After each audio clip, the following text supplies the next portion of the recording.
Good morning, dear students. Today, I am bringing you the explanation of chapter number 2, A Gift of Chappals, from a textbook in English, Honeycomb. Yes, you have got it right. Chappals that we wear in feet.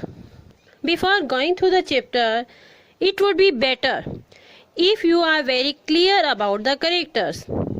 Ravi, Meena, and Lali are siblings, and they are children of Rukmani.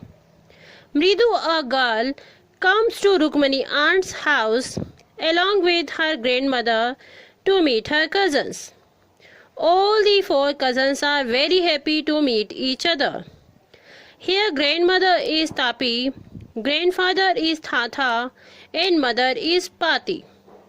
The other characters are a music teacher and a beggar. So while listening and understanding this story, keep remember the name of these characters and their relation with each other. As the story begins, Mridu had just entered and Ravi and Meena took her to courtyard to show her the small kitten which was lying there inside a torn football in which they found outside the gate that morning.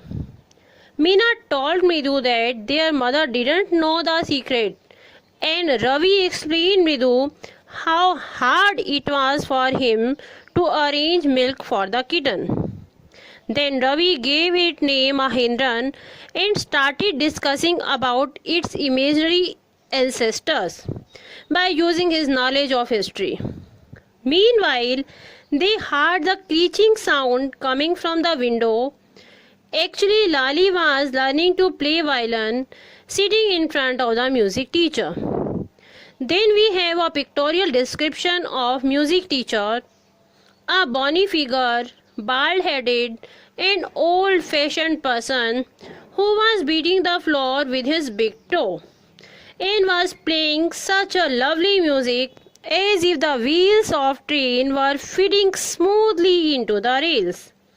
And Lali's playing violin was described as if the derailing of a train going completely off track. When the children were busy in hearing music, a beggar came there for begging. But Rukmani refused him to give any begging and said that he had been coming there for daily for the past week and that was the time he should find another house to beg from. The beggar was so disappointed but asked the children to take him rest under the tree in the garden because he was barefooted and it was too hot outside. By looking at large pink swelling on the soles of beggar's bare foot, the children decided to help him with a pair of slippers or chappals.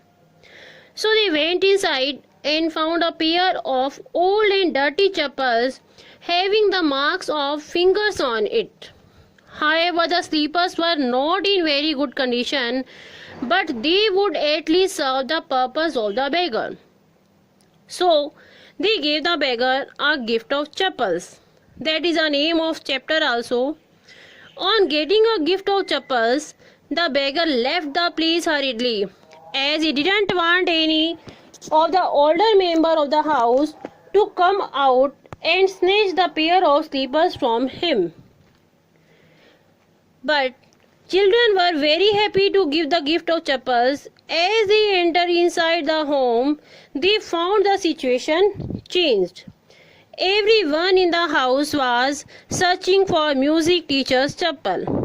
Ravi, Mridu, and Meena stood silently, and on seeing the children quiet, Rukmani asked the children if they had hidden the music teacher's chappal. Finding Rukmani in anger, Mridu explained what actually happened and how they gifted the beggar a pair of chappals. In anger, Rukmani went inside and brought Gopu Mama's new chappals and gave it to music teacher. On getting Gopu Mama's new chappals, the music teacher was very happy. but tried to prove that his own chappals were much better and more expensive. And he was making the people feel guilty that it was their house where his slippers were stolen.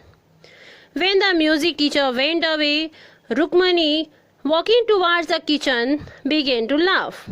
By thinking about the scene in the evening when Gobu Mama would come to know about the gift of his chappals to the music teacher. A story thus ends here with a note of compassion towards human beings. As cousins were so moved away by the poor condition of the beggar that they stole chappals, although they knew that stealing is wrong. So keep helping the needy person, and with this message, the story A Gift of Chappals leaves an unremovable impression on our hearts. Thank you.